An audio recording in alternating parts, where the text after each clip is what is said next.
மருந்தில்லா மருத்துவத்தின் மூலமாக ஒரு சர்க்கரை வியாதிக்காரரை நீங்க சுகர் பேஷண்ட் இல்லாதவரா நீங்க அந்த நிலைக்கு கொண்டு வந்துடுறீங்க அப்படிங்கிற போது அதற்கப்புறம் அவருடைய பழக்க வழக்கங்கள் எப்படி இருக்கும்? இப்பதான் சர்க்கரை வியாதி இல்லையே, நான் சுகர் சாப்பிடலாமே அப்படின்னு எடுத்து ஒரு வாயில வைக்கலாமா இல்ல வேண்டாமா?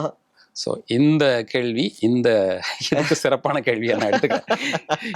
என்ன அப்படின்னா, ரொம்ப ரொம்ப முக்கியமான கேள்வி. இப்போ சர்க்கரை நோயிலேருந்து நான் மீட்டு வந்துட்டேன் அப்படின்னா எப்படினாலும் வாழ்றது அப்படிங்கிறது கிடையாது. ஓகே. ஸோ அதுக்கப்புறம் சில வாழ்க்கை முறைன்னு இருக்குது.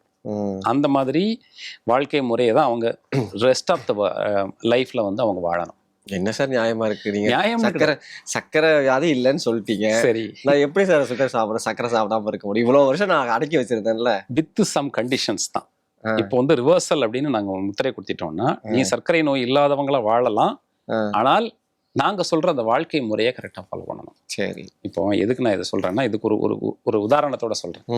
ஒரு 27 வயசுல ஒருத்தருக்கு, நான் அப்ப திருநெல்வேலியில பிராக்டிஸ் பண்ணிட்டு இருந்தேன். 2001-2 இருக்கும்னு நினைக்கிறேன், கரெக்டா தெரியல.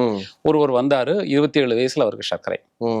அப்போ அவருக்கு நான் சில அறிவுரைகள் சொல்றேன். அப்போ நாங்க வந்து இந்த மருந்து இல்லாமல் கொடுக்கக்கூடிய முறைகள் எங்கள்கிட்ட அனுபவத்துல இல்லை. சரி. அப்படிங்கிறதுனால ஒரு மருந்தை செஞ்சோம். நாங்க பிராக்டிஸ் அந்த பிஹெச்டி தீசிஸ்ல இருக்கக்கூடிய ஒரு மருந்தை ஒரு ஆய்வுபூர்வமாக அவரை எடுத்து நம்ம வந்து அந்த மருந்தை கொடுத்தோம். சரி. ஒரு 6 மாதம் தொடர்ச்சியாக கொடுத்து அவர் எல்லாமே வந்துருச்சு, நார்மலாக வந்துருச்சு. HbA1c 9.6 இருந்து 5.8 வந்துருச்சு. ஃபாஸ்டிங் எல்லாமே மாடர்ன் பேராமீட்டர்ஸும் சரி, நாடியும் சரியா வந்துருச்சு. இப்போ கிட்டத்தட்ட எவ்வளோ வருஷம் ஆச்சு பாருங்க. 2002, இப்போ 2025, 23 ஆண்டுகளாக அவர்களுக்கு சர்க்கரை வரல, திரும்ப வரல. இது ஒரு பக்கம் இருக்கட்டும், இது வந்து பெரிய வித்தை கிடையாது. ஆனா அவர் சொன்ன வார்த்தையை தான் நான் இங்க சொல்லணும்னு விரும்புறேன். நல்ல வேளைங்க, எனக்கு 27 வயசுலேயே சர்க்கரை வந்துருச்சு. ஒருவேளை நான் வந்து 50 வயசுல வந்திருந்ததுன்னா இந்த குவாலிட்டி ஆஃப் லைஃபை நம்ம வந்து என்ஜாய் பண்ணாம போயிருப்பேன். என்னத்தையும் சாப்பிட்டுட்டு எப்படியும் வாழ்ந்து 50 வயசுல வந்த பிறகு இப்போ நான் வந்து நல்லா இருக்கிறேன். என்னால் நல்லா திங்க் பண்ண முடியுது, என்னால் நல்லா ஆரோக்கியமா இருக்க முடியுது, நல்லா வந்து விளையாட முடியுது, என்னோட பிசினஸை நல்லா கவனிச்சிக்க முடியுது, நல்லா ஆரோக்கியமா இருக்கிறேன் அப்படின்ற மாதிரி சொன்னார்.